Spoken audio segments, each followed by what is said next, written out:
In the news this week, campaigners herald a victory for parents opposed to the named person scheme. There are calls for broadcaster Jenni Murray to be sacked for questioning transsexualism. And we have the story of a Chicago gang leader whose life was turned around after becoming a Christian. Hello. Personal information about families will only be shared in exceptional circumstances in an overhauled named person scheme. The change reflects recognition from the Scottish Government that the central plank of their flagship state guardian scheme is unlawful. Campaigners against the scheme describe the move as a major climb down for the government and a victory for parents. Education Secretary John Swinney was forced to make the change as a result of the Supreme Court challenge from the Christian Institute and others. The Supreme Court determined that ministers needed to provide greater clarity about the basis on which health visitors, teachers and other professionals who support families will share and receive information in their named person role.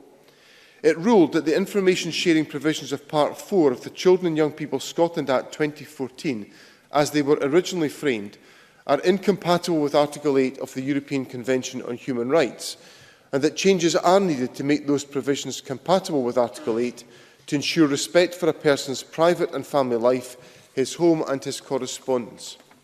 The No to Named Persons group, which has been campaigning against the scheme, welcomed the move. After 2 years of causing fear and confusion amongst parents, they are now conceding that they cannot lower the threshold for non-consensual disclosure of personal information on families. They are reverting to the existing threshold of risk of harm. It's about time.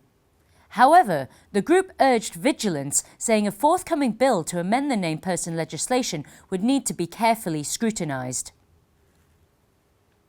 BBC Woman's Hour presenter Jenni Murray has come under fire after saying that sex is defined at birth and not selected later on.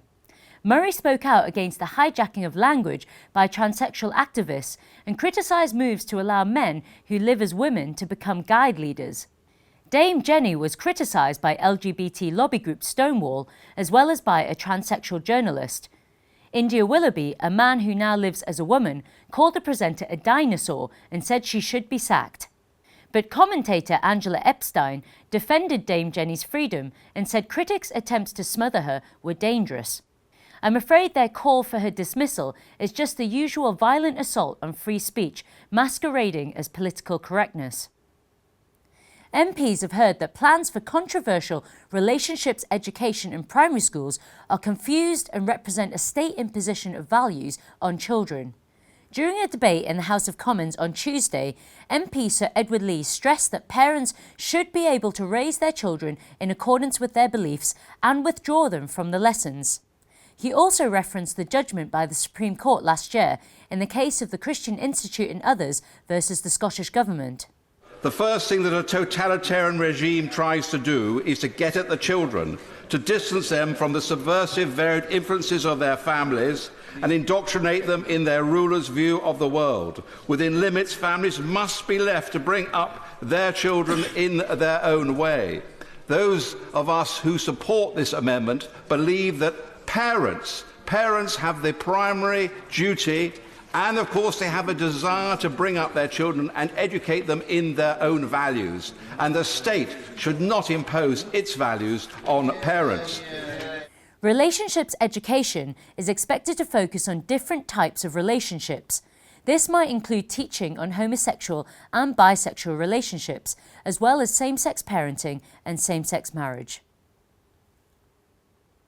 And finally, a former gang leader whose life was completely turned around after becoming a Christian has opened up about his faith in an article for the Gospel Coalition website.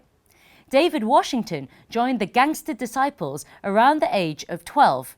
He became a drug dealer in his teens and went on to become the leader of the gang. It was not long before he was arrested and facing a possible prison sentence for armed robbery and unlawful use of a weapon. Washington says that although he was an agnostic at the time, he decided to ask God for help. The next day, the judge dropped one of the charges against him and sentenced Washington to 1 year's house arrest. Washington says after that he was convinced God was real.